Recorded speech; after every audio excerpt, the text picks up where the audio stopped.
其实百度实际上的核心逻辑就是低估值加 AI 商业化的一个提速。目前来讲，市盈率仅5倍，远低于是美国科技股巨头以及中概互联网的一个部分。目前是资本有信心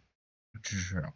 向高瓴花旗大幅度增持百度，是长线资金对其价值的认可，并且 AI 技术的一个深厚，从飞讲深度学习框架、文心大模型到昆仑新算力的个全站自研的一个 AI 技术，在智能云、自动驾驶形成差异化竞争力，非搜索业务打开第二曲线，